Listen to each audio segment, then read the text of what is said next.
Então, boa tarde, pessoal. Sejam muito bem-vindos, muito bem-vindas a esse nosso seminário, né?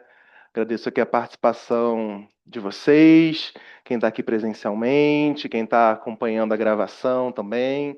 Espero poder me comunicar com você desse outro lado da telinha.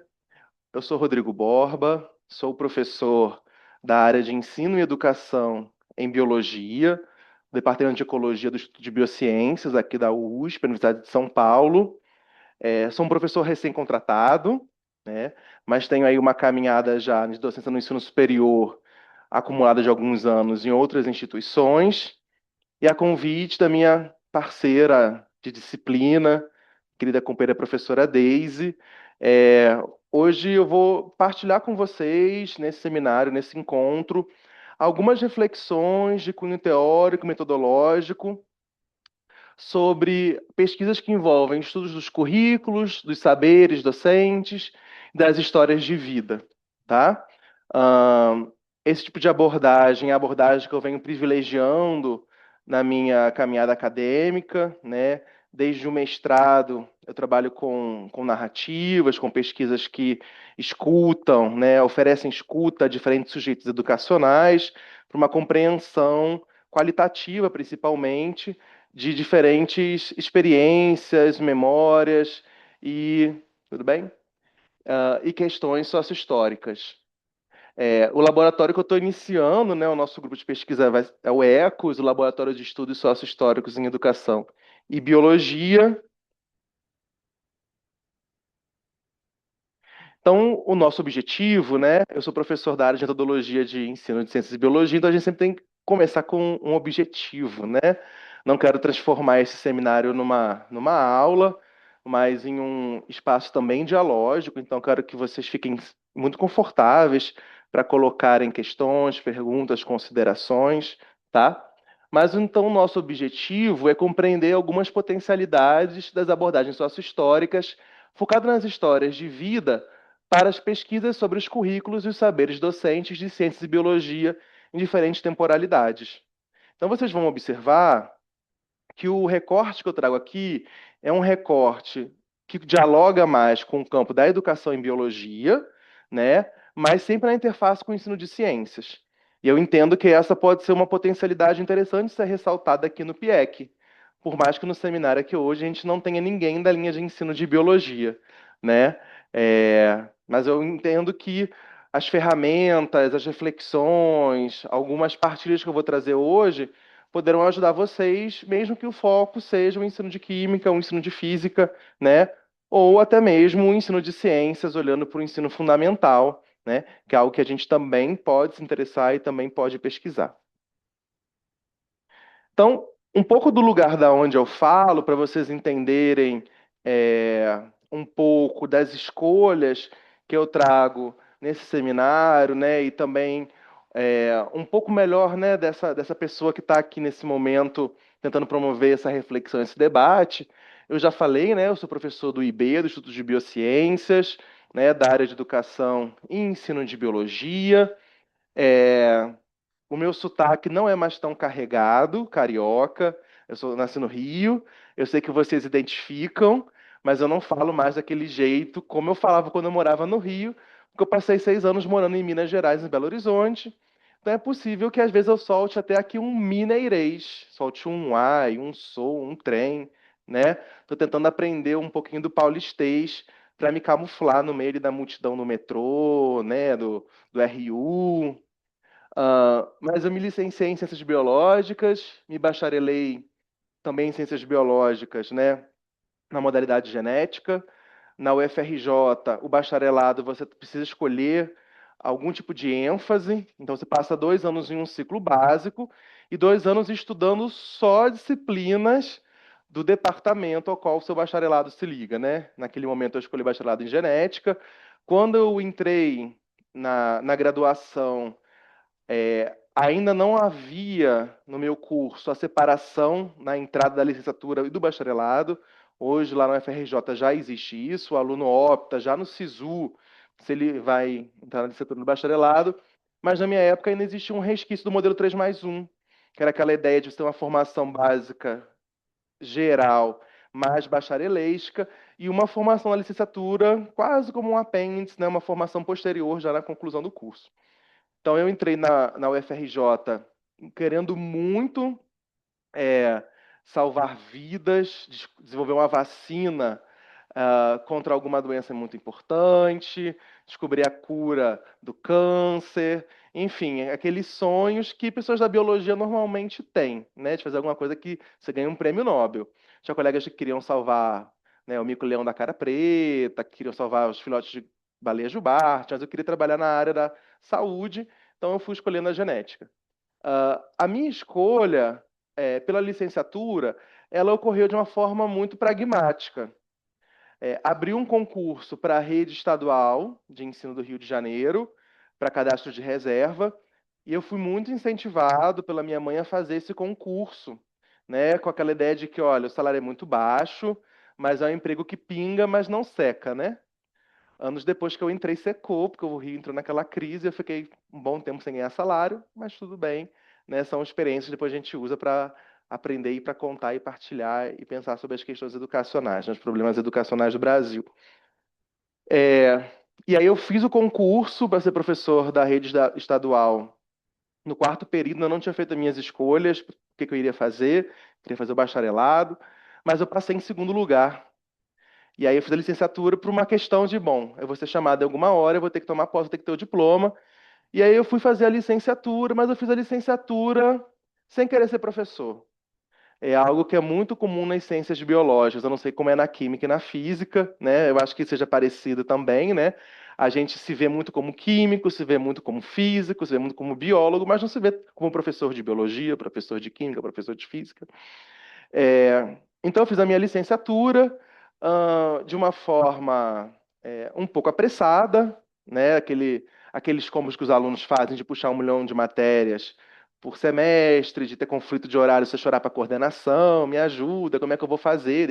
Me libera fazer mais disciplinas do que o regimento permite, enfim. Consegui me formar, entrei na rede estadual, e assim que eu entrei na rede estadual, eu pedi reingresso para o curso de genética, né? E aí eu segui trabalhando a minha linha de pesquisa, que naquele momento era estudar a resposta imuninata, né, contra bactérias do trato respiratório superior. Eu adorava trabalhar com aquelas bactérias mortais, super perigosas, né?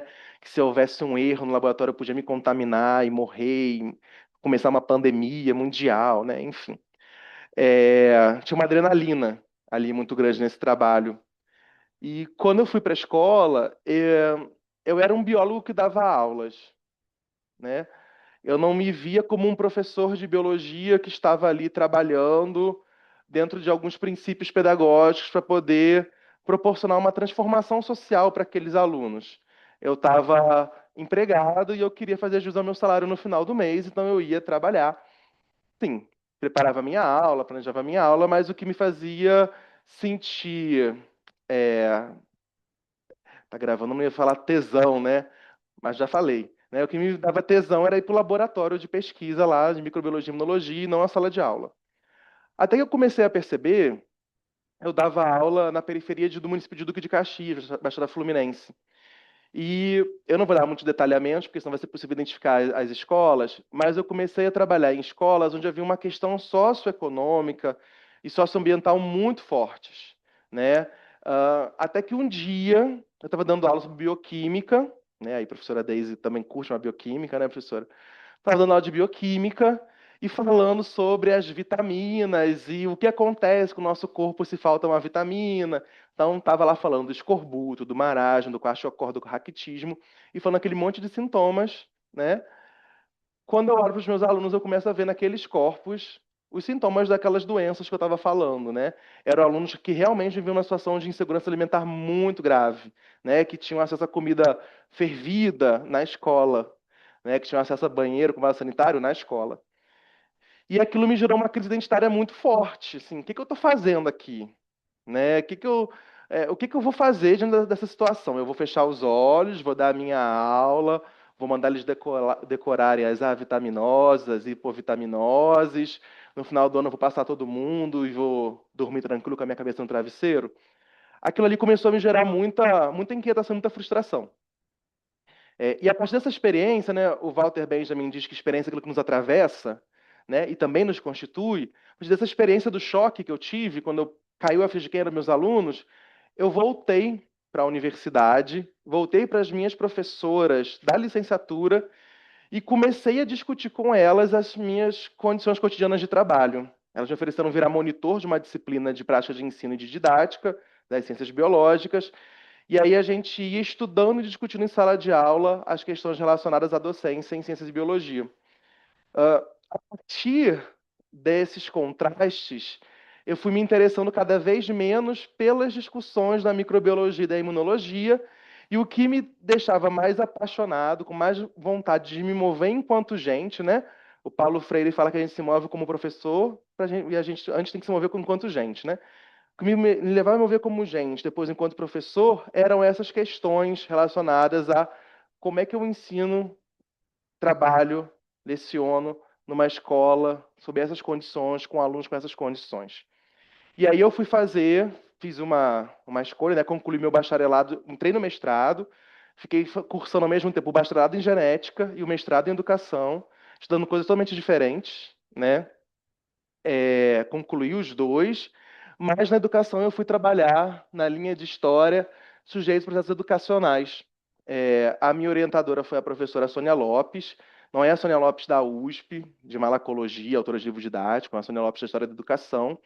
E com esse contato com a Sônia, eu fui estudando referenciais importantes da história da educação, da sociologia da educação, né, que me levavam a ter outras lentes teóricas para eu analisar o meu cotidiano, a minha realidade, né?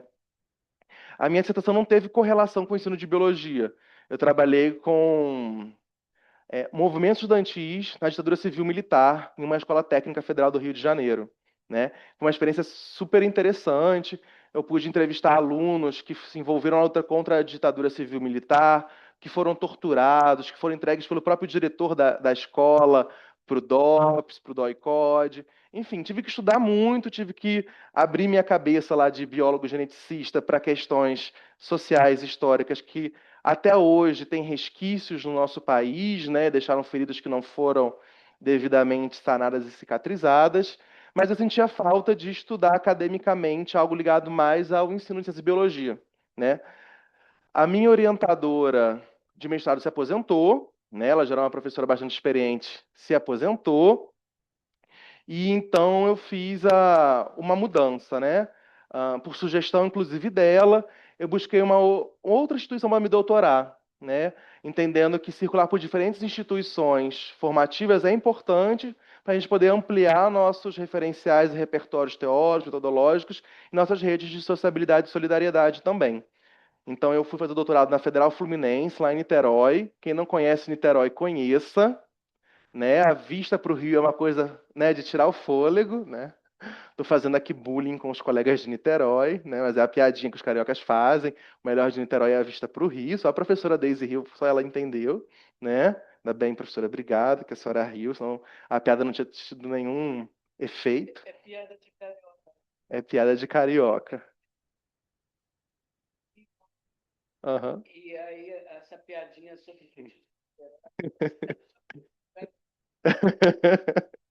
Então, e aí eu fui lá para a Federal Fluminense e fiz meu doutorado com a professora Sandra Celes, estudando, né, a história do currículo de ciências, principalmente, e as suas interfaces com questões que também são contemporâneas, porque o estudo do passado também nos ajuda a entender o presente, né? Então, eu fazia um estudo entendendo ali a história do currículo como, de certa medida, mas também a história do presente, né? Isso a professora Márcia Serra Ferreira também discute. Dependia do meu humor. Tem barca. A Niterói. Isso, depende, assim. Se eu tivesse com tempo e com muita vontade de ser tipo uma Helena do Manuel Carlos, eu ia de barca. Eu tinha que pegar um ônibus, descer na Praça 15, caminhar, esperar a barca. A barca vai devagarinho, mas é muito bonito, né? Você senta na janelinha, vai com o cabelo. Eu tinha mais cabelo naquela época, né? Aí um cabelo esvoaçante, você se sente assim, demais. Mas normalmente eu era professor também da educação básica, né? Eu tinha isso, eu era um doutorando e um mestrando, sempre trabalhei enquanto fazia minhas pesquisas. Então, eu trabalhava em duas escolas, né? Trabalhava no estado à noite, na rede privada de manhã, estava sempre no corre. Então, normalmente eu estava indo de ônibus, eu pegava ônibus pela ponte, que era mais rápido para chegar lá e resolver minha vida, né? Às vezes eu comia dentro do ônibus a minha marmita e na barca ia ser mais complicado, porque balança, é vento entrando, respingo d'água, né? Eu, como biólogo, trabalhei com imunologia e ia ficar muito intrigado se caísse uma água da Baía de Guanabara na minha comida, eu não ia conseguir comer. Então, né, normalmente eu ia de ônibus e voltava de carona, com alguma carona surpresa que me dessem para ir para o Rio, porque eu saía da UF 5 da tarde e eu tinha que estar em sala de aula no Jardim Botânico às 6h15 da noite para dar aula para minha turma de EJA, né? E eu conseguia. Se você me perguntar como eu fazia isso, eu não sei responder. Parece que foi tudo uma alucinação, uma onda que bateu e eu acordei. Mas assim, fazia isso. E lá no doutorado em educação eu trabalhava com ciência, a linha de pesquisa, ciência, cultura e educação. Então, eu tenho na educação básica de 2003 a 2021, né? Eu enfatizo muito isso, porque eu acho que a bagagem na educação básica faz um diferencial no modo como se olha para as questões educacionais, para os problemas do ensino de ciências. É, Fui professor na UFRJ, enquanto eu fazia o bacharelado e o mestrado. Fui professor substituto, né? Os físicos adoram. Tem um filme chamado Tudo a Todo Lugar em Todo Momento. Já viram? Eu acho que é isso, né? Era tipo isso, né? Então, às vezes no mesmo dia eu usava três matrículas diferentes. Eu entrava na universidade como aluno do bacharelado, de tarde eu era do mestrado, e não estudava aula como professor da faculdade de educação. E fui professor da UENG até 20 de maio de 2026 esse ano, né, na unidade acadêmica de Ibirité, que é uma unidade do interior, né, uma unidade muito periférica. É, e eu acho que muito do que eu sou, da forma como eu me constituí professor, formador de professores, é nessa experiência na UENG. Eu lembro que a primeira coisa que eu ouvi quando eu cheguei na universidade, né, do então diretor da unidade acadêmica, que vocês vão conhecer, o professor Emanuel Almada, que virá, que isso dê certo em setembro, falar para a gente sobre etnociência, foi que ele falou assim: olha, só se lembra que você não está na UFRJ, você está dando aula para um outro público diferente. Né? E a gente vai ter que construir aqui processos formativos que dialogam com a realidade desse público, com esse contexto sociocultural específico. E esse foi um toque que ele me deu muito importante, que me permitiu também a ter coragem de inventar e criar coisas novas, outras formas de formar professores e professoras, para além de replicar um modelo de formação que eu já tinha conhecido antes. Então, minha tese de doutorado está um título enorme. Hoje eu teria dado outro título, pré-chamada de novela, né? Mas é aquele negócio, eu tinha que defender rápido. Eu já era professor da universidade, eu queria, né? Estava do doutorado para poder ascender na carreira, ganhar um pouquinho melhor. Estávamos na pandemia, então tinham muitas incertezas. A minha orientadora teve um caso de Covid muito complicado, passou muito tempo internada, né, trabalhando do hospital. Então a gente queria tentar finalizar e o título foi a menor das minhas preocupações, né? Então a tese teve o nome História do Currículo da Disciplina Escolar Ciências entre as décadas de 60 e 80. As Três Vidas de Nilza Vieira, uma professora inesquecível, né? Quem quiser saber, não é romance espírita de reencarnação, né? É um debate sobre identidade que a gente faz sobre as três vidas. O livro, oriundo da tese, está disponível na internet de graça, na editora da UENG. Eu passei de um edital, fui selecionado. Não precisam ler a tese toda, né? Se quiserem ver a parte teórica metodológica, tem que ler a tese, porque no livro a gente tira isso, a gente transforma numa linguagem mais acessível e menos acadêmica. Mas quem tiver curiosidade de entender que três vidas foram essas da professora Nilza Vieira, pode ir lá no livro que está super legal, né?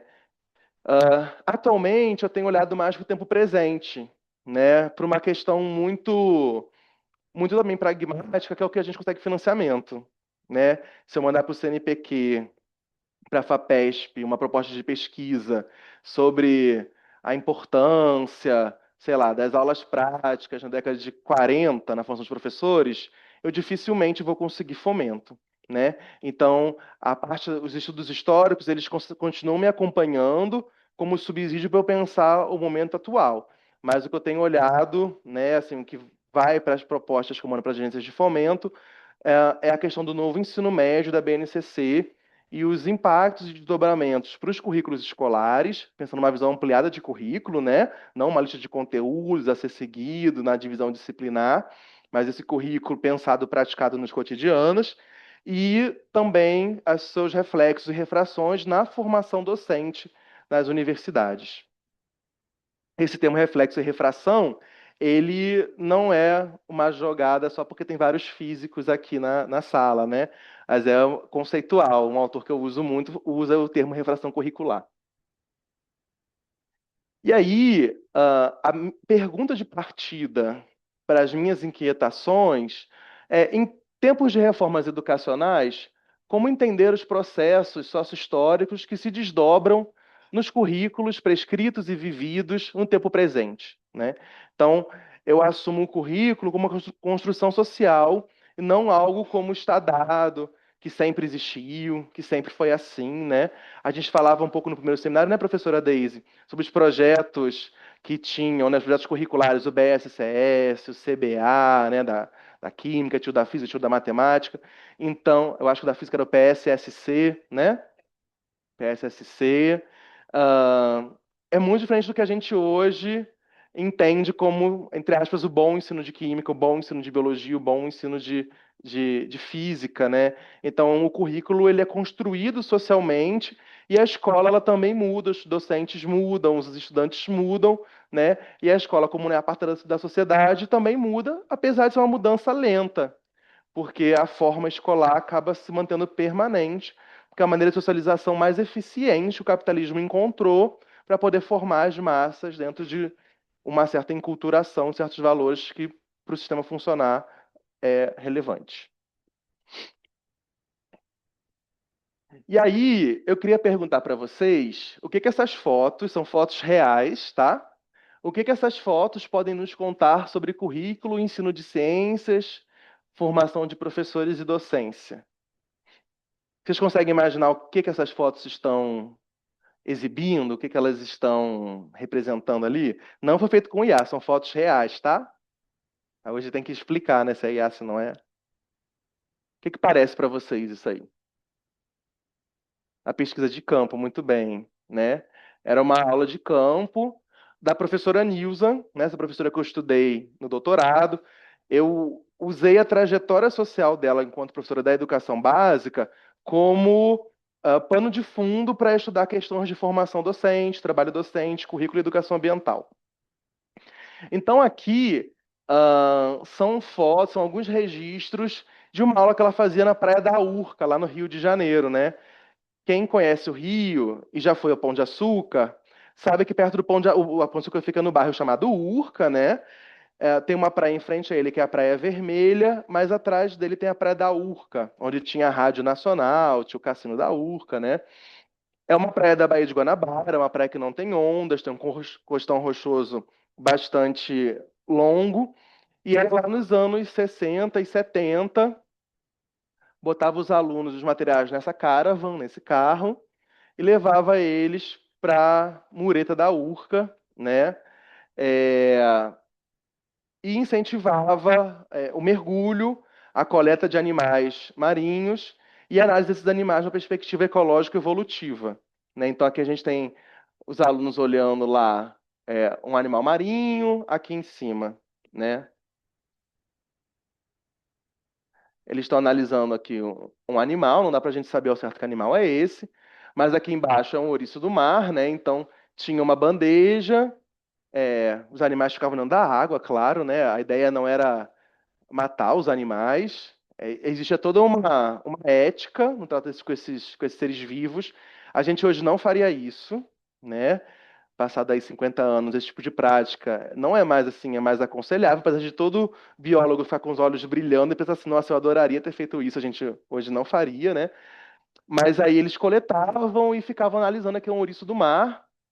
É, Na semana passada, a professora Daisy falou do PADCT e do SPEC, né, que foram programas importantes na década de 80 para o desenvolvimento da ciência, da tecnologia, com um forte incentivo na educação, na formação de professores.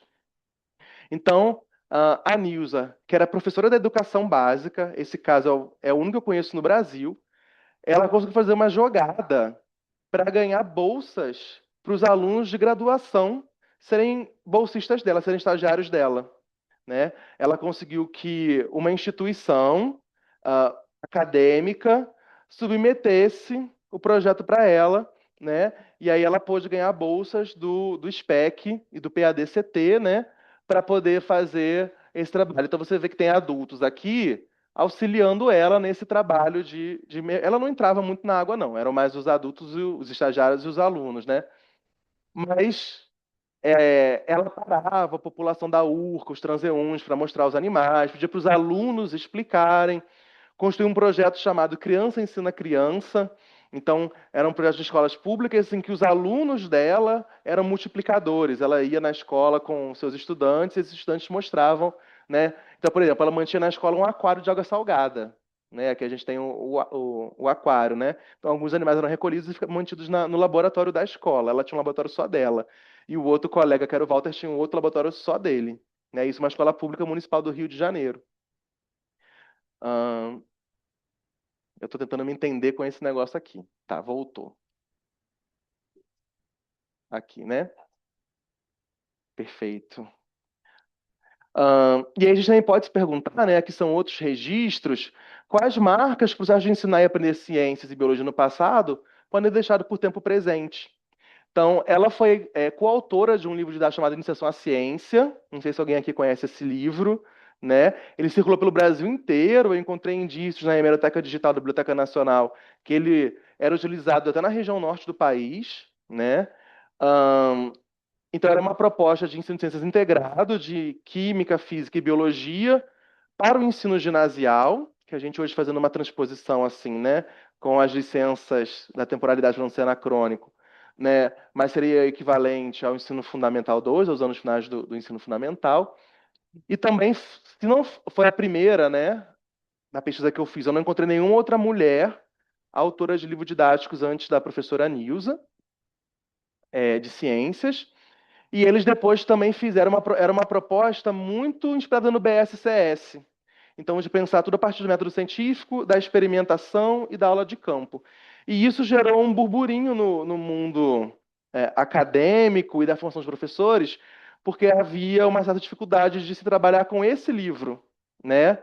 Então, tinham cursos, né? Eu acho que vocês devem saber, aqui em São Paulo foi um polo importante de disseminação desses projetos curriculares, mas no Rio tinha menos, apesar de existir, né, existia menos.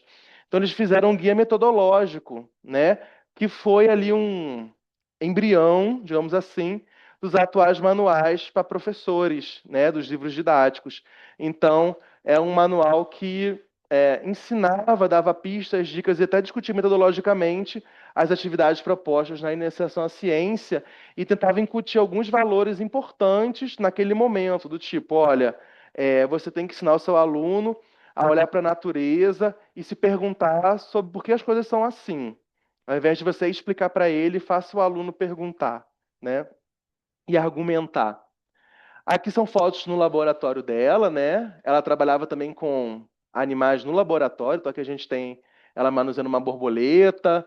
Eles estudavam por livros, que eram livros didáticos, livros acadêmicos também. Então a gente encontrava na sala dela até livros que eram usados no ensino superior, né?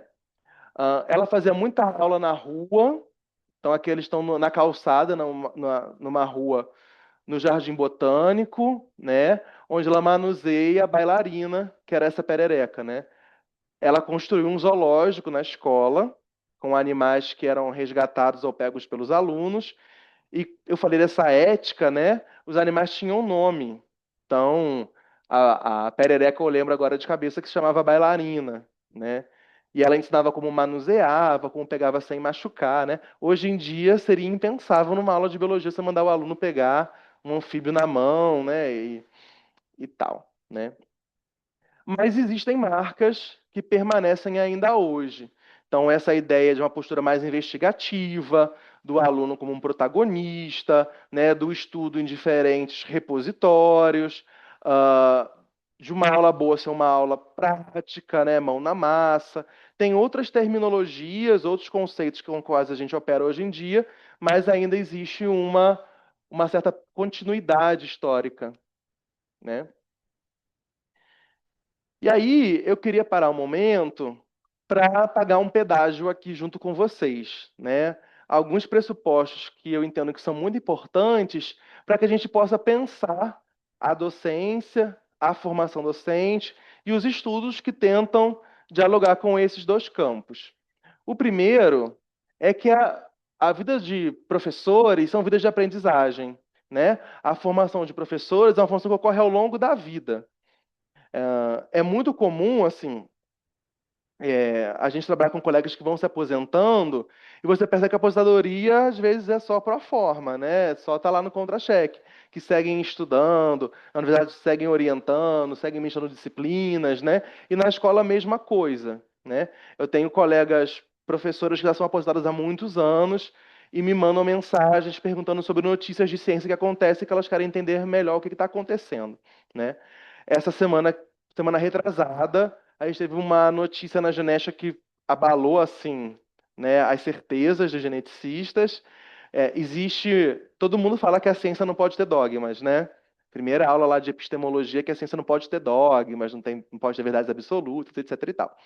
Mas na genética a gente tinha um dogma, que era o dogma central da biologia molecular, né? De que o DNA ele só pode ser replicado a partir de outro modo de DNA, né? E aí vai ser transcrito em RNA mensageiro e traduzido em proteínas. E foi publicado um artigo mostrando uma bactéria que consegue sintetizar DNA a partir de um molde de proteína. Então o dogma foi rasgado, a galera da epistemologia estava correta, esfregou na cara da genética, né? Todo mundo atualiza aí. Quem dá aula de genética, quem vai trabalhar isso mesmo. Tem uns químicos que dão aula dessas coisas também que eu sei, né? Bioquímica, pega uma parte molecular, já atualiza a aula porque o dogma já caiu. Então, assim, essa notícia, por exemplo, levou duas colegas minhas aposentadas, professoras assim com muita experiência, a me perguntarem, cara, me explica esse negócio aí. Você que teve acesso ao artigo lá na USP, alguém já falou sobre isso, né? Mas, ao mesmo tempo, ela é uma profissão aprendida, né? A gente aprende a ser professor também bastante com os nossos pares e com os nossos ímpares, né? Então, a primeira coisa que a gente costuma fazer quando se forma, a gente pode fazer os estágios, né? Tu dá aula de estágio, Daisy? Então, você foi aluno da Daisy, que você falou, né? Então, você faz os estágios com a Daisy, né? Faz lá a PIBID, tinha uma residência pedagógica que não existe mais, vai fazer monitoria. Mas quando a gente se forma, a gente sempre pensa assim: quem foi o meu bom professor de química, de física, de biologia? Não é assim que a gente faz? Vou tentar dar uma aula igual a que eu tinha. E aí a gente pega coisas emprestadas, ressignifica muitas outras e entende que até os maus professores, na nossa concepção, nos ensinaram alguma coisa que eu não quero ser como eles foram, né? Então, essa mescla de saberes que são construídas na universidade e também nas nossas experiências pré-profissionais, de certa medida, vão nos plasmando e nos constituindo na docência também, né? Uma decisão muito difícil que eu tive que fazer foi pegar os materiais que eu ganhei de uma antiga professora minha que eu amava e que tinha se aposentado. Ela me deu as aulas dela todas prontas. Falaram, ó, professor, os 3 primeiros anos são muito difíceis, tem que planejar muita aula. Toma meu material aqui e usa. É só você aplicar, né? E aí eu não estava conseguindo dar aula direito, porque ela tinha um jeito dela de dar aula e eu estava tentando fazer ali né, Ctrl-C, Ctrl-V. Joguei tudo fora. Falei, bom, eu vou fazer a minha aula, dar a aula do meu jeito, né? Os alunos que lutem, mentira, né? Me preocupava com os alunos, mas a gente vai aprimorando e vai aperfeiçoando nossas formas de lecionar. Outro aspecto muito importante é que professores são produtores de conhecimento, né? A gente às vezes esquece isso. É um debate, eu não sei se a Daisy concorda comigo, que a gente tem que recuperar um pouco na formação inicial o debate sobre conhecimento escolar, né? Eu acho que muitas vezes fica uma discussão muito ligada ao procedimento didático, à metodologia, como eu vou ensinar fotossíntese? Como eu ensino sobre, sei lá, deixa eu pensar na entalpia. Tem um negócio na química de entalpia, não tem? Que é difícil, lei de Hess, não é isso, lei de Hess? Como é que eu ensino isso? Como é que eu ensino a sopa de frango lá da distribuição eletrônica? E às vezes a gente esquece de debater também que conhecimento é esse que a gente produz na escola, né? Que é um conhecimento sui generis, que é um conhecimento com os fins específicos da escolarização e que diverge do conhecimento acadêmico que a gente tem no âmbito universitário, muitas vezes, né? essa é uma, não sei se vocês têm essa frustração. Eu tinha quando eu comecei a lecionar, né? A ideia de que eu mentia para os alunos. Não tem ninguém da biologia aqui, então eu posso falar, pode chocar vocês, mas tipo assim, não existe invertebrado, não existe peixe, não existe réptil. Para réptil existir, não pode existir ave. Enfim, e eu ia lá para a escola ensinar que o peixe tinha escama, nadava, respirava por brânquias, exceto algumas exceções de peixes pulmonados, enfim, né? Até que um dia eu resolvi romper todas as barreiras e paradigmas didáticos e falei no sexto ano que peixe não existia. Eu arrumei um problema enorme para mim, porque os meus alunos não tinham condição ainda, nem cognitiva, nem de bagagem, de evolução, de genética, né, para compreender o que era um grupo polifilético dentro dos estudos evolutivos, né? Tem uma galera aí que está mexendo na cabeça que concorda, então a biologia aí está na curiosidade de vocês que devem ter dado uma olhada sobre isso já. E o quarto ponto que eu acho que é muito importante e que é assim, o que é o meu deleite na minha pesquisa é que eu entendo professores como narradores, né? E aí tem uma inspiração forte do Walter Benjamin, naquele livro dele, né, O Narrador, ah, e também em um texto dele, né, naquela coletânea, né, em que ele vai falar sobre experiência e pobreza, né? A ideia de que na modernidade a gente deixa de contar nossas histórias. A gente vai tendo cada vez menos tempo, oportunidades, né? E boa vontade de ouvir a experiência narrada pelo outro. A gente vê isso no WhatsApp, né? Alguém manda um áudio, a gente transcreve. Se for ouvir o áudio, bota no 2x. Tem vários efeitos né, neurológicos, isso não recomendo. Depois a gente vai pagar um preço por isso, né? Mas é, existe uma série de questões relacionadas à pressa de produzir, à pressa de, sei lá, até mesmo de se livrar de tudo que tem que fazer para poder descansar, né? Que nada, mestra. Eu tô com o olho no peixe, eu tô no gato, tá vendo, né? É, é, e que esvaziam a experiência, né? Uma das coisas mais prazerosas que eu tinha quando criança era ouvir meu avô contando as histórias de como é que era na época dele. Né? Eu acho que todo mundo tem, na infância, alguma experiência assim, de se deslumbrar, imaginando que outro mundo era esse do passado contado. Aí a gente vai crescendo e vai perdendo tempo, né? Como tem aquele meme como é que é o meme? Sem tempo, irmão, não é isso? O pessoal de São Paulo adora usar esse meme lá. Entra no metrô, vai contar uma história para alguém você ver o que vai acontecer, né? Então, assim, essa premissa é importante. Professores possuem experiências e memórias que merecem ser contadas, né? Muito bem. E quando a gente olha, como é que a gente transforma essa pesquisa educacional, né? Como é que a gente passa da escuta ali de um blá blá blá para uma pesquisa em educação. A gente precisa sistematizar conhecimentos a partir das narrativas, né? E entender como que existe um jogo de escalas, eu estou pensando lá com o Revel, né? Um jogo de escalas entre o micro e macro e o meso, que as narrativas nos ajudam a entender melhor e a problematizar.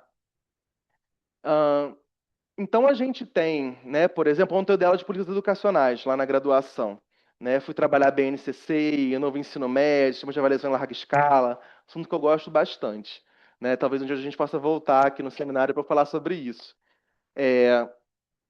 As histórias de vida nos ajudam a entender muito como é que essas políticas públicas, por exemplo, chegam até a sala de aula e os efeitos que são produzidos por elas a partir da atuação docente.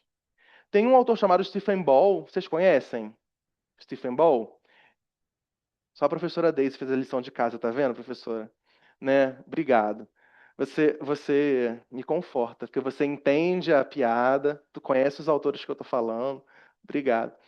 É, então, o Ball, ele trabalha com a ideia do ciclo de políticas, né? Então, com uma política pública, ele vai passar... Oi, tudo bem? Agora chegou alguém da biologia, já posso dar mais exemplos biológicos, né? Bem-vinda. Minha orientanda de mestrado, minha primeira ali, ó. É a teste, né? Do PIEC, né? Cobaia. Tô brincando, gente. Antes da Jéssica, eu já tenho 8 orientandos na UFMG e na UFOP, então ela não tá sendo cobaia, não. Os outros é que foram. Bom, o Bob vai falar do ciclo de políticas, né? Ele vai dizer que existem diferentes contextos em que as políticas públicas são produzidas e recontextualizadas, né? E um desses 5 contextos é o contexto da prática docente. E aí, com os avanços dos estudos do Bol sobre políticas públicas no contexto da prática, ele foi construindo a chamada teoria da atuação, né? E isso está no livro chamado Como as Escolas Fazem Políticas, né? Quem quiser conhecer melhor esse livro, me pergunta depois sobre ele, tá? Eu posso passar as referências certinhas, direitinho. E aí, qual que é o argumento do Ball? É que não existe implementação de política pública, a gente não implementa a política. A política chega para a gente e a gente vai recontextualizá-la e transformá-la em outra coisa. Inclusive, algo totalmente diferente daquilo que o formulador de política pública estava esperando, né? Na BNCC, eu vou falar uma coisa que vocês não, físicos, não fiquem com raiva de mim, tá? Na BNCC, diz lá que no sexto ano, uma das habilidades é construir um barômetro, né? Tá lá. E aí, eu, professor de ciências no sexto ano, meu Deus, eu não sei nem que é um barômetro. Mentira, eu sabia, né? Mas assim, como é que eu vou construir um parâmetro no sexto ano na pandemia? Ficava lá me digladiando. Então, essa habilidade me marcou muito. E eu perguntei ontem na minha turma da graduação, 120 alunos, né? Das minhas turmas. Perguntei assim: quem aqui construiu um parâmetro no sexto ano? Dos 120 alunos, só 6 fizeram isso.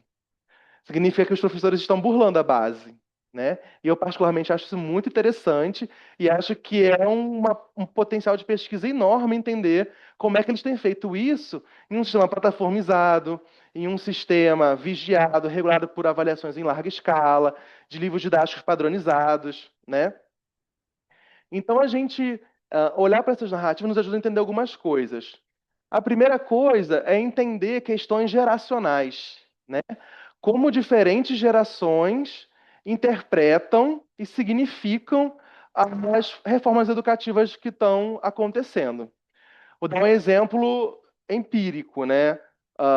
Nas minhas pesquisas lá em Minas Gerais, os professores mais experientes, os que tinham mais de 20 anos de magistério, não se preocupavam com a BNCC. Falavam, olha, a gente vai fazendo o que estão mandando, porque já teve um tal do PCN, tal da DCN, currículo de não sei o quê. A gente toda hora mudam isso e a gente vai seguindo o fluxo, né? É claro que o que é importante tiraram do currículo a gente dá um jeito de colocar de volta, mas a gente não esquenta com isso. Já os professores recém-formados viam com um discurso que significavam claramente que eles iam desistir da docência, de frustração. Cara, eu estudei biologia 4, 5 anos, eu tenho que ensinar a criança a montar um barômetro, eu não sei nada de física. Ou eu tô tendo que ensinar a fazer brigadeiro. E o brigadeiro que os biólogos sabem fazer é um brigadeiro que a lei não permite que seja feito, não é isso? Ah lá, agora encontrei uma interlocutora aqui da biologia, né? Então, assim, as gerações também enxergam as formas curriculares de formas diferentes, né? Tenho certeza que, não sei se vocês viram as mudanças que a Secretaria de Educação colocou para os estágios, né? A professora Deise está aqui serena, plena, professora de estágio há muitos anos. Eu tô aqui nervoso, né? Então, assim, o modo como a gente lida com as reformas... Professora, você não está plena, não? Está preocupada também? Eu acho, eu acho que isso que ele está falando, nós temos que parar e discutir aqui no programa, tá? Eu acho que a gente vai ter que resistir. Como resistir então, uma das coisas que me ocorreu, não está nem um pouco popular lá no Instituto de Química, por enquanto, é fazer uma reforma tipo Erasmus. Erasmus é o modelo europeu atual, que ele vai dizer que retrocede para o 3+1, no caso seria 3+2, só que é 3+2, como se diz, eu não acho que isso tem que ser tecnicista. Pior do que um modelo, talvez, aspas, tecnicista, eu não concordo muito com essa análise, tá?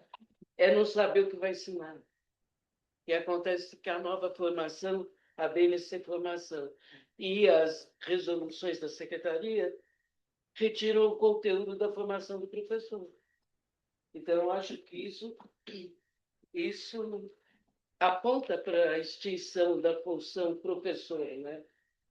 Aí talvez virei educador, você ficar apacentando aluno em sala de aula e ensinando nada, que é mais ou menos o que estou fazendo hoje em dia, né? Então, eu acho que é isso. Então, eu penso que a USP teria a responsabilidade de, em vez de maquiar, denunciar. Que foi o que a gente fez quando eu era jovem, né? Denunciando a licenciatura pública. Isso, A USP não implementou. perfeito. A biologia deu um jeito, mas a física e a química não implementaram, jamais implementaram. Então, eu acho que a universidade tem peso e que a gente deve assumir esse peso político.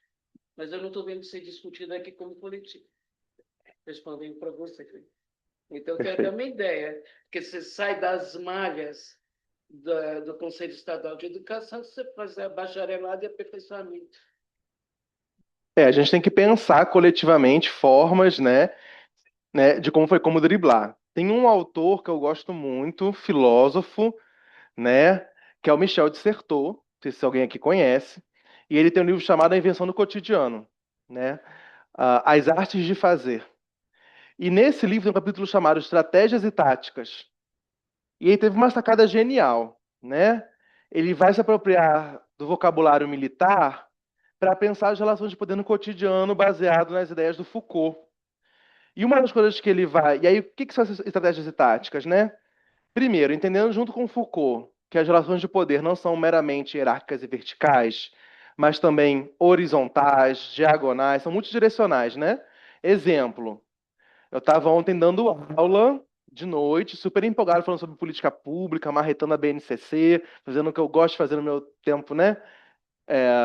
De estudo, que é analisar criticamente as políticas de currículo. Os alunos começaram a primeiro guardar o estojo, depois pega a mochila, depois bota a mochila em cima da mesa, depois vai mexendo no celular, depois vira uma e fala assim: o ônibus vai passar daqui a 5 minutos. Ai, meu Deus, se eu perder, se eu chegar em casa meia-noite. Vão exercendo poder sobre mim, né? Mesmo que eu não possam falar assim: ó, encerra sua aula agora ou a gente vai ir todo mundo embora e vai te prender aqui, você amanhã só vai acordar quando o vigia te soltar, né? Então, assim, as relações de poder também acontecem em várias direções, né? Pensando nisso, e que onde há poder há resistência, o Sertor vai falar o seguinte: quem consegue manipular, orquestrar as relações de poder, né?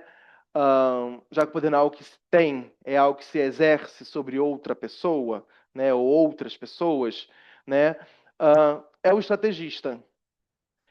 E as pessoas ou grupos sociais alvos dessa manipulação das relações de poder, né? Que são, entre aspas, seriam submissas a elas, são os táticos. O tático é a arte do fraco, né? A tática é a arte do fraco. Então, as pessoas que estão vulneráveis às relações de poder e à manipulação das relações de poder criam um jeito de driblar e de burlar. E a gente faz isso o tempo todo na escola, né? Primeiro como aluno, quando a gente cola, não é isso? Tem lá as questões de física e a gente bota no teto. Eu não, né? Assim, pessoas que eu conheço, o primo do meu vizinho, do meu amigo, colocava no teto as fórmulas de física no verso da lâmpada, né? Para a gente se preocupar só com a resolução da questão e não com gravar a fórmula, né? Então, é uma aí um dia os professores descobrem, porque é isso. O tático, ele faz a ação, o estrategista logo percebe que o tático está saindo da zona de influência, do poder dele, ele vai lá e manipula as relações. Aí um dia vem um professor de física, eu acho que os físicos devem ter isso no currículo, né? Sim, artimanhas pedagógicas para driblar cola, né? As colas todas bonitinhas, assim, no teto, escondidas. O professor vira e fala assim: todo mundo agora vira a cadeira do lado contrário. E aí ficamos olhando para o lado da sala que não tinha nenhuma cola na parede, no ventilador, no teto, né?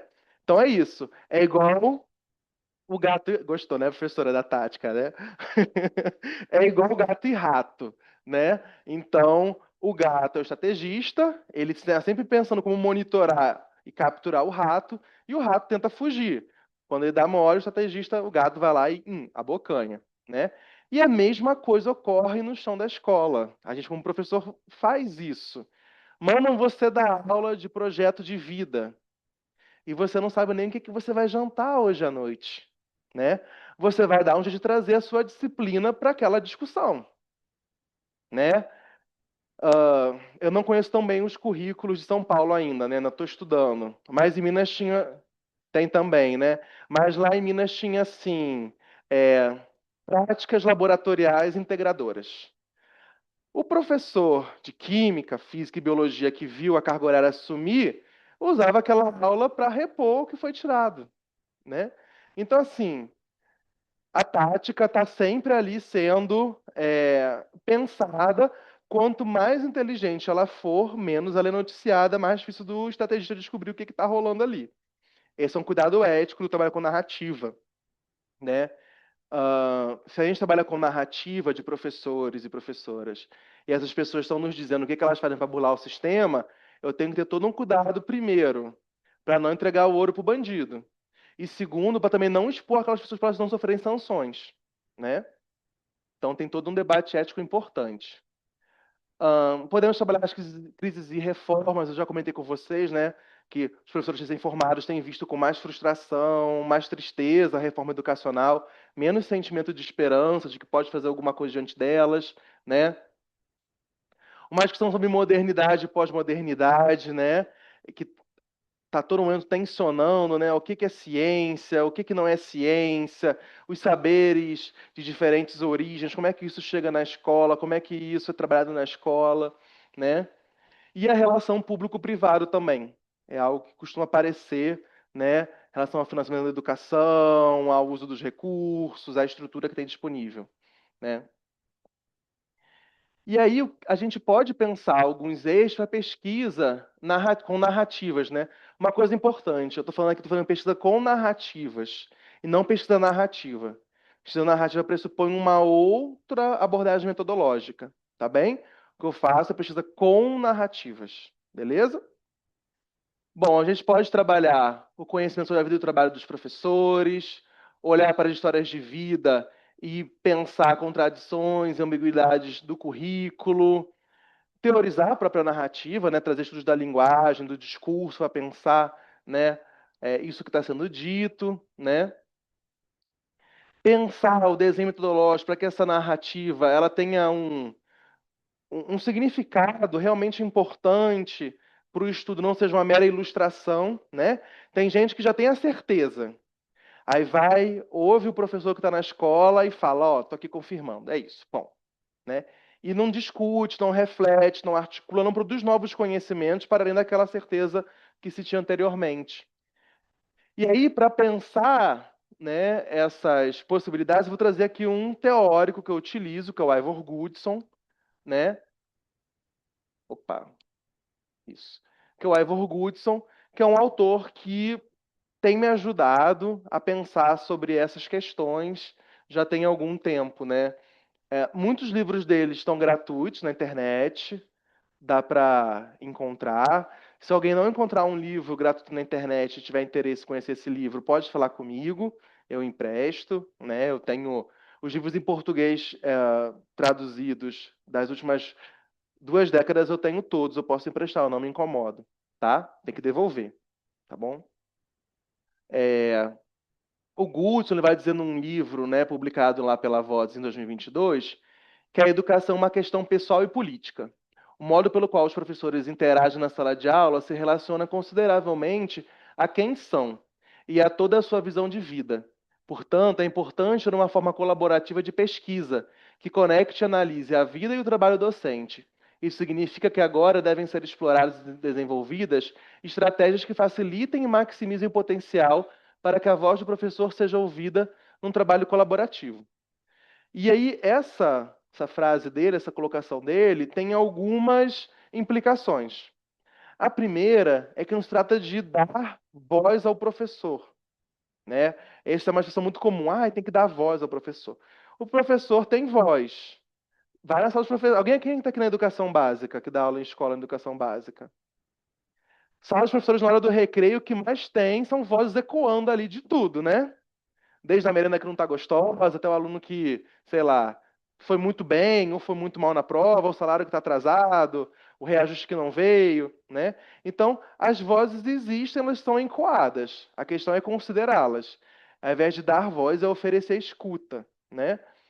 Isso implica num segundo movimento, que é tirar o professor do lugar do objeto e colocar no lugar de sujeito, né? Então, ele não é o objeto da minha pesquisa, ele é o sujeito que constrói a pesquisa junto comigo.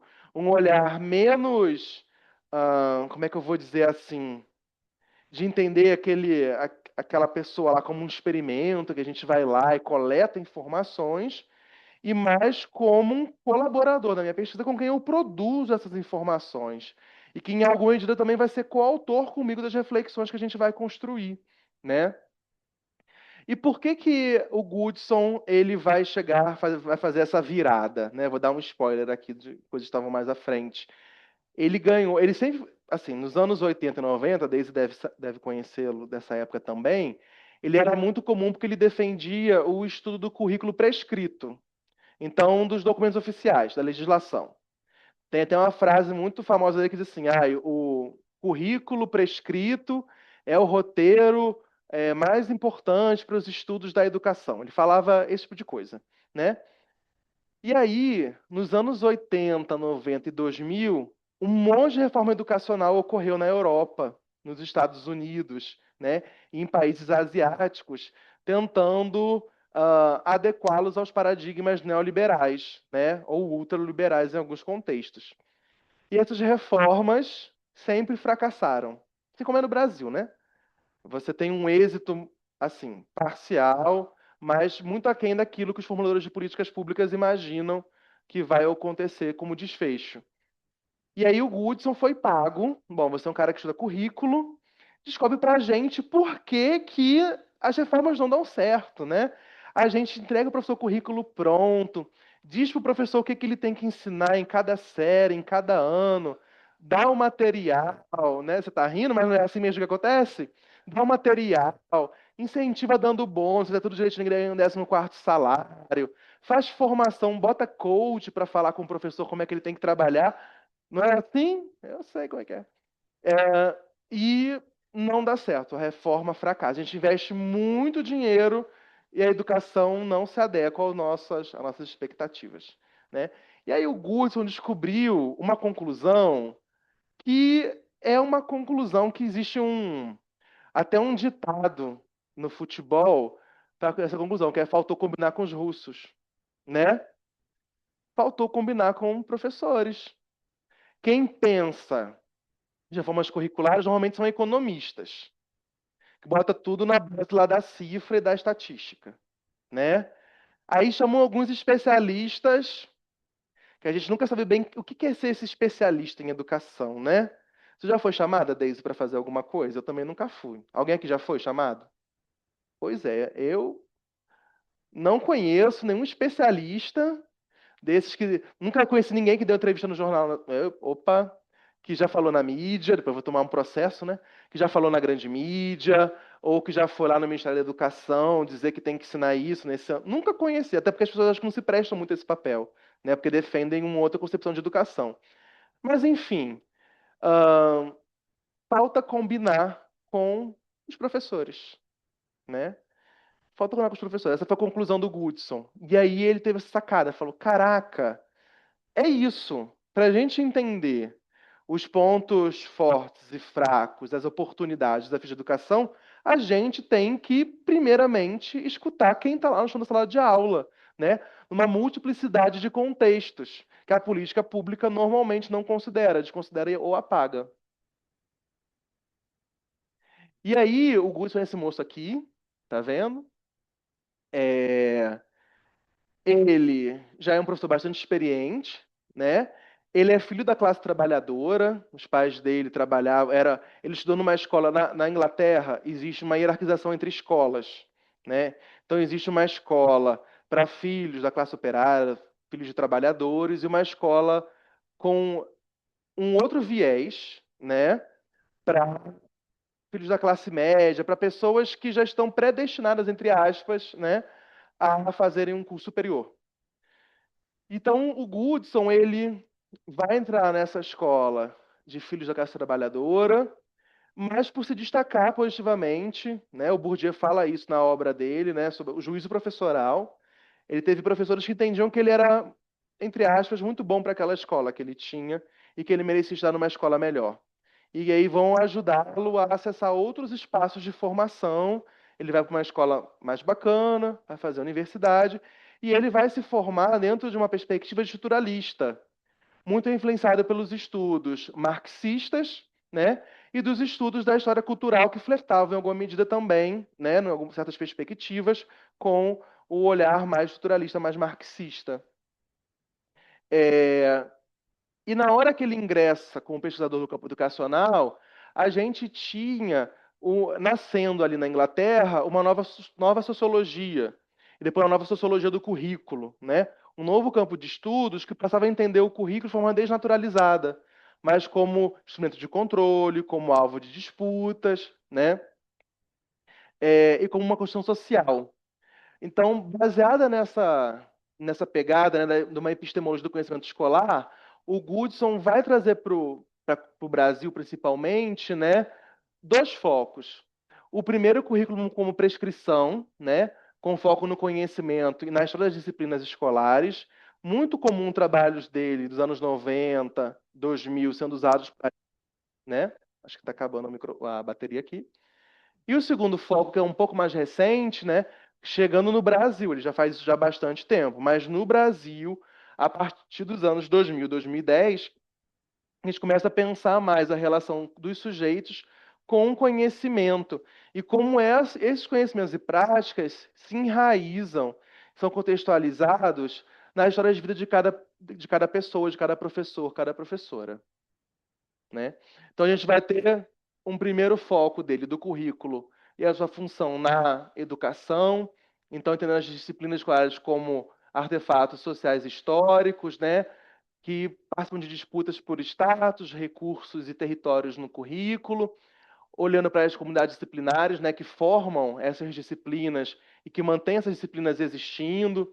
Então, o Gustavo se perguntava como é que surge uma disciplina? Como surgiu a disciplina de química, de física, de biologia? Por que elas se mantiveram no currículo? Por que outras saíram? Então, o foco dele era entender essas dinâmicas e disputas curriculares. Já atualmente, né, ele tem olhado mais para os estudos da vida do trabalho docente, pensando, né, por que as reformas educacionais fracassam e tentando encontrar esses fracassos nos conhecimentos que os professores elaboram sobre o modo como essas reformas são significadas e encenadas ou não nos seus cotidianos de trabalho, né? E aí tem pensado, né, os efeitos das políticas curriculares na prática, valorizando a voz de quem está na sala de aula. Então aqui são livros clássicos, né, primeiro foco dele, né, do currículo como prescrição. Então, a questão social do currículo, currículo em mudança, são livros portugueses que circularam muito aqui no Brasil. E currículo, teoria e história, esse aqui já foi reeditado várias vezes, né, é atualizado, fazem novos prefácios da editora Vozes. Esse livro aqui, principalmente, para quem está começando a estudar currículo, ele é um livro que ajuda bastante a entender essa dimensão do currículo como disputa, né? E aí, já o currículo como narração, a gente tem uma contribuição do Goodson num livro do Antônio Nova, bem famoso, né? Vida de Professores. Quem trabalha com formação docente costuma ler alguma coisa dessa coletânea lá do Nova. Mas também esses livros, As Políticas de Currículo e a Escolarização, Narrativas em Educação, a Vida e a Voz dos Professores, Currículo, Narrativa Pessoal e Futuro Social. Esse aqui foi organizado pela professora Marina Petrucci Rosa, que é do ensino de Química, inclusive, professora da Unicamp, que fez um pós-doc com o Goodson recentemente, né? E aí eles publicaram algumas coisas, inclusive esse livro, né? Ah, as políticas tem aqui, tá em cima, né? Esse aqui fala sobre as políticas de vida, o currículo e a escolarização, e a vida e o trabalho docente. É o livro mais recente dele traduzido para o português, tá? Tenho todos eles, se alguém quiser, novamente, eu posso emprestar. Bom, o Guto ele vai dizer, vai sugerir, recomendar, melhor dizendo, né, que existem três formas, três maneiras de se trabalhar com as histórias de vida de professores. A primeira maneira é uma história de vida ocupacional. É tentar entender essa trajetória do professor e da professora ao longo do seu desenvolvimento profissional docente, né? Foi o que eu fiz lá no meu doutorado. A professora Nilza se forma em 59, se aposenta em 2005, né? Bastante tempo. Então eu fui buscando entender o momento em que as práticas pedagógicas dela, onde que ela entra no magistério público no Rio e quando ela se aposenta da primeira matrícula dela, que foi em 92, né? Então eu estudei essa história de vida ocupacional, pensando realmente as questões ligadas ao trabalho dela de uma forma mais ampla. Tem também histórias de vida temática, que aí a gente tem um recorte, por exemplo, estudos de gênero, de sexualidade, de raça, de etnia, questões ambientais. Então, entender como é que os professores e professoras significam essas temáticas no seu cotidiano, né? É outro desenho metodológico, mas também é possível. Ou história de vida total, que é fazer a biografia completa dos sujeitos da pesquisa, né? Que também tem um outro desenho metodológico. Cada dessas possibilidades vai ter um arranjo metodológico diferente e cuidados que são específicos para o tipo de trabalho a ser desenvolvido. Contudo, algumas precauções gerais são sempre muito bem-vindas, né? A primeira delas é entender que existe uma série de formas de produzir conhecimentos com narrativas de professores, né? Eu posso trabalhar com memoriais, com entrevistas, com grupos focais, com fotobiografias, né? Tem muita forma de ouvir o professor sobre a sua experiência, né? E diferentes suportes, anteparos para essa experiência chegar até você. E aí, cada dessas formas vai ter potencialidades e desvantagens também, tá bom? Vou dar um exemplo. O memorial, ele é mais fácil de analisar, menos trabalhoso de analisar. Você tem que basicamente ler o memorial. Mas se convencer alguém a escrever um memorial é um desafio. Já a entrevista é mais fácil de você convencer. Você pode dar uma entrevista? O trabalho vai ser transcrever e textualizar e negociar o texto final da entrevista com a pessoa que foi entrevistada.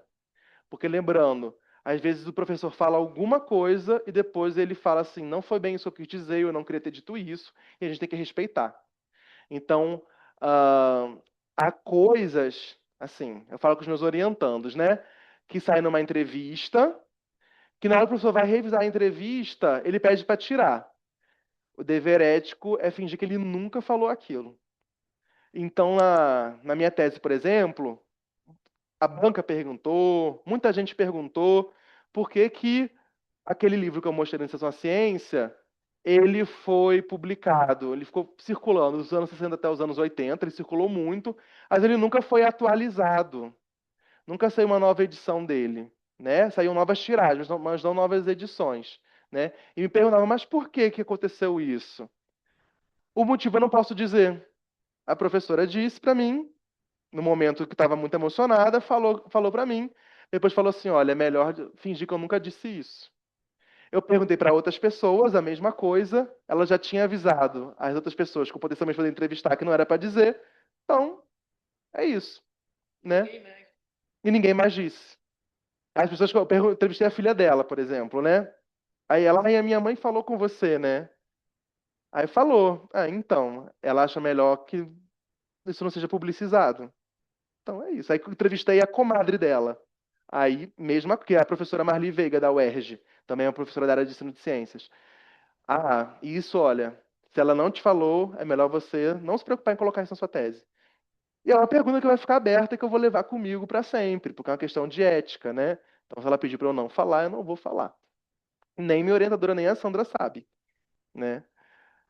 É, questões de procedimento, né? As melhores entrevistas são aquelas onde a gente deixa a pessoa mais confortável para falar. A gente chega igual o IBGE. Alguém que já foi entrevistado pelo IBGE? O IBGE chega um monte de pergunta fechada. Quantas pessoas moram com você?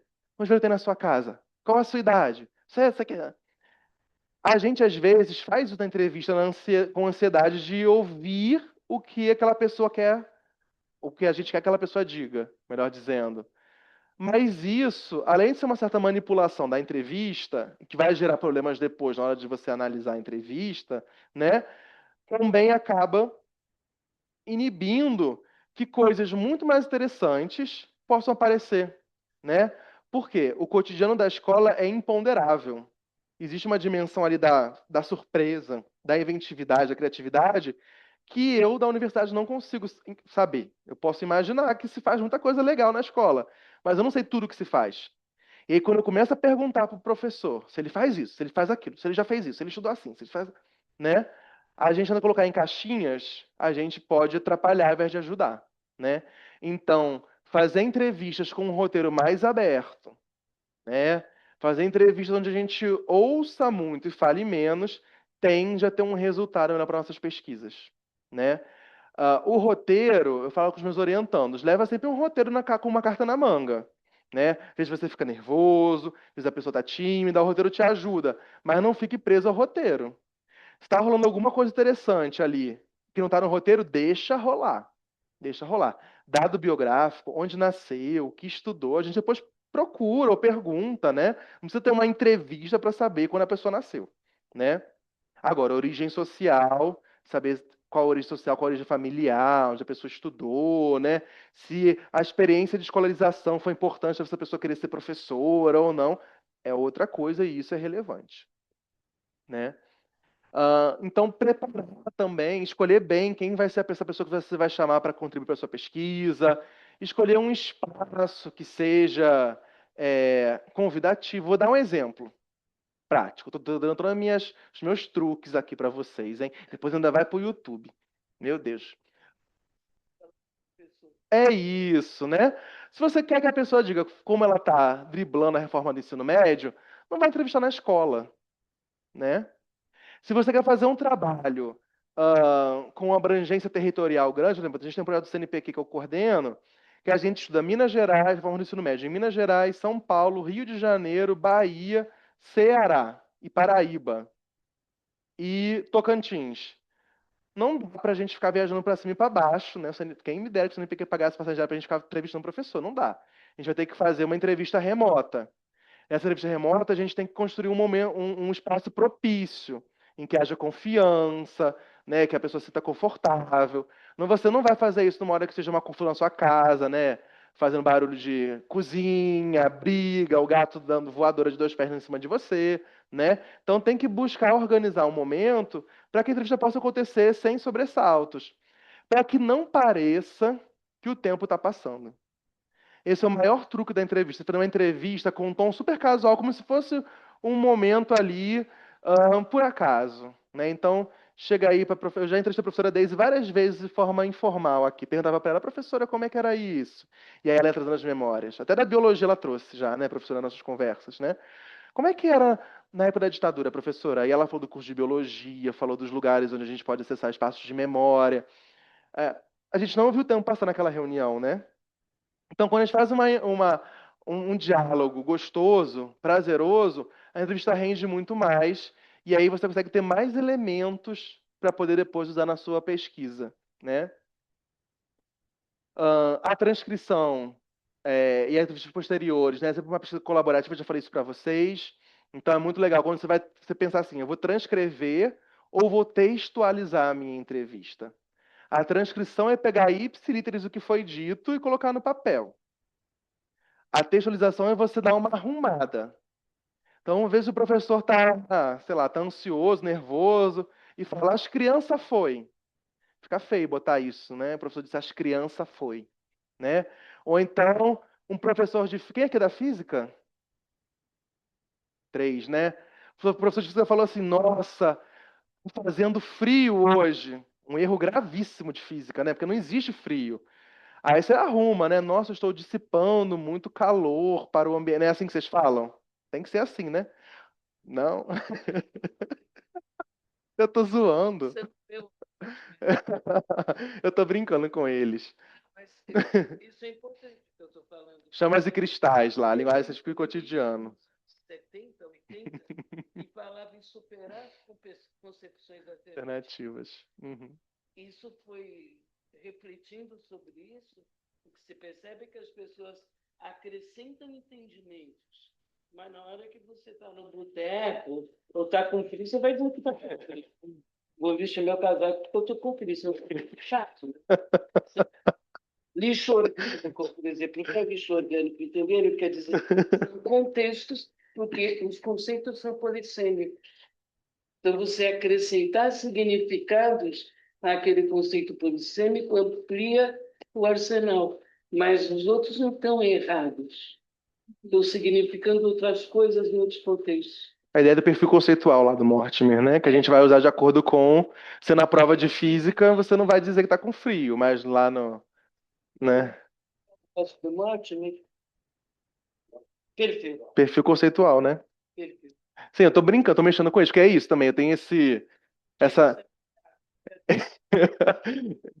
É. Eu tenho essa natureza de provocar.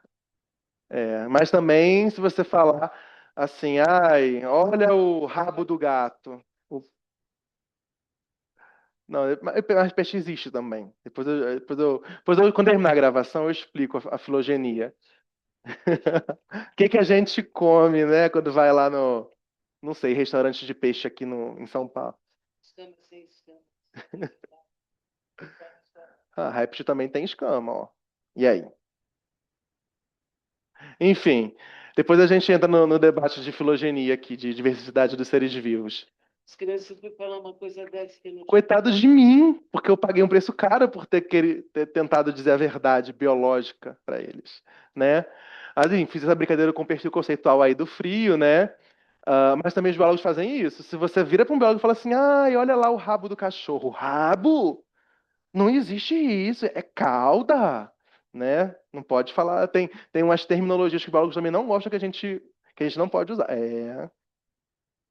Oi? Pata, falar ai, ó, o pezinho do cachorro. Não é pé, é pata. Tem isso, né? Mas depois eu faço um seminário só sobre os vocabulários proibidos. Não, a gente chama de cauda. Enfim, tem várias coisas. A biologia, ela é complicada. Bom, uma coisa que, assim, eu falei para vocês que eu trabalho com pesquisa com narrativas e não com pesquisa narrativa. Uma diferença importante, pesquisa com narrativas, ela pressupõe uma triangulação de fontes. O que que é isso? Eu vou ter a entrevista textualizada, a narrativa, né, do professor e da professora que eu ouvi, mas eu também vou poder cruzar aquela informação com um livro didático, com um diário de classe, com um documento curricular oficial, tá? Com algum outro material. A ideia não é fazer uma cariação, de que o professor está mentindo, está falando a verdade, mas a ideia é complexificar o debate. Então, se a gente chama mais fontes para a gente construir nossa empiria, a gente consegue ter mais material para poder discutir e analisar. Então, essa ideia é uma ideia muito importante, né? Uma coisa que quem está no doutorado aí, principalmente, vai ouvir é que tem que usar referências que o casamento não dê divórcio. Porque quando você joga no Google lá, pesquisa com narrativa, entrevista, vai aparecer um monte de autor e de autora. E tem gente que não se bate, né? Então você tem que fazer uma escolha, tem que estudar muito e escolher referenciais que sejam afins, né?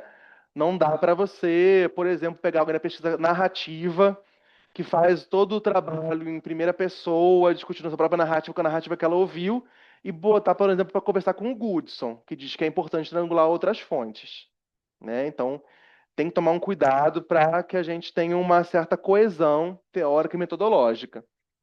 E, por fim, evitar um tom anedótico, evitar o tom de fofoca, né? De ouvir. É tentador porque o ser humano, ele é fofoqueiro. É uma das coisas que diferenciam a gente de outros animais, é o poder de fazer fofoca, né? Isso aí tem vários estudos de comportamento animal que mostram. Então, assim, é isso, ouvir uma coisa que é delicada, a pessoa pediu para eu não falar mais sobre isso, eu não posso falar mais sobre isso. Ouvir uma coisa que é delicada, eu posso dar na minha pesquisa e eu quero usar, vou usar, saiba como colocar. né? Não pode parecer casos de família a sua tese, a sua dissertação. Não pode parecer barraco, né? Nem piadinha com as situações que a gente ouve na escola. Uma diferença importante que o Goodson traz nessas pesquisas é entre história de vida e história de vida. No português, a gente já superou isso, né? A gente usa predominantemente o termo história com HI. Mas no inglês tem uma diferença entre history e story, né? E nas traduções que são feitas, né, essa recuperar história no nosso vocabulário aqui faz sentido. O que é a história com H? É a narrativa pura e simples. Então eu chego para. Qual é o seu nome, querida? Para Manu, professora de Química, né? Eu viro para Manu e falo assim: Manu, me conta como é que tá a experimentação aí na rede. Aí você vai me contar, vai dar todos os detalhes. Essa é a história. Agora, eu olho para os documentos oficiais, para os livros didáticos, analiso o diário da Manu, né? Converso com outros professores da rede, mostro convergências, divergências, contrastes, faço comparações, elaboro uma síntese bem reflexiva. Para o Goodson, isso é a história. Outro exemplo mais palatável. Ouvi a professora Nilza, fiz uma entrevista que durou horas e mais horas e mais horas com ela na casa dela. Essa entrevista dá origem à história. Ela se viu e se narrou. Quando eu ouvi outras pessoas, analisei outros materiais, outras fontes, eu elaborei uma história, né, com HI. Agora, na historiografia não existe mais hoje em dia a ideia de resgate histórico. A ideia de que eu vou resgatar o passado e vou contar exatamente como foi. Né? Os historiadores, eles estavam, na verdade, mais com as diferentes versões que podem ser contadas sobre determinada situação. Beleza? Então, a gente pode, por exemplo, daqui a, sei lá, um mês, perguntar como é que foi esse seminário. Cada um vai ter uma versão, mas ainda vai ser parecido. Daqui a 5 anos, vai ter gente que não vai se lembrar. Vai ter gente que vai lembrar de algumas coisas, vai ter gente que vai lembrar de outras, vai ter gente que vai lembrar só do docinho que eu trouxe. Tem gente vai lembrando da professora Daisy falando que a gente tem que lutar contra o sistema. Outros vão lembrar dela falando do perfil conceitual, defendendo os químicos e os físicos que não são chatos, né, que eles falam que sentem frio. Então, assim, existem várias versões do passado que a gente pode contar, né? Entendendo que o trabalho do historiador é construir uma versão verossímil. Porque assim como não existe verdade em ciência, também não existe verdade histórica num sentido absoluto, né, e indiscutível. Claro, existem fatos históricos, né? Então, ocorreu uma ditadura, ocorreu nazismo, ocorreu fascismo, né? Existe verdade geográfica. A Terra não é plana, né? Tô falando, não tô querendo ser relativista aqui não, mas o trabalho historiográfico é mais de complexificar as narrativas para poder contar outras histórias possíveis do que tentar amarrar e dizer que foi assim, pronto, acabou, não se discute mais. E aí, né, dito isto, né, eu queria perguntar para vocês como é que as nossas pesquisas, né, pesquisas de vocês, podem dialogar, se é que existe alguma possibilidade, eu também entendo que algumas pesquisas não têm como dialogar, tem outros enfoques, com essas abordagens que olham para as narrativas, para as histórias de vida, se vocês conseguem encontrar alguma interface, alguma possibilidade, né? Se o que eu falei aqui foi novidade, se vocês já estavam cansados de saber, queria ouvir um pouquinho de vocês, mas antes disso, cadê? Só funciona daqui, gente? Não, calma aí. O laser funciona. Ah, porque acabou, né? Pois é. Cara, dei mole. Não botei as referências bonitinhas, nem um muito obrigado com uma carinha fofa, um bichinho legal, uma folha, né? Uma coisa assim. Isso eu sou da biologia, isso é imperdoável. Muito obrigado, gente. Agora eu queria ouvir um pouquinho vocês.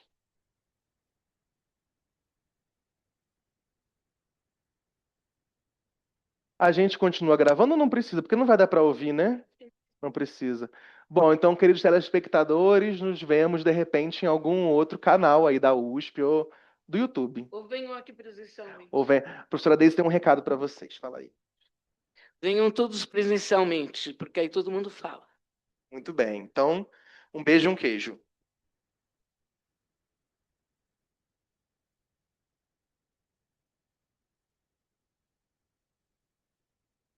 Eu vou falar uma coisa. Existe um autor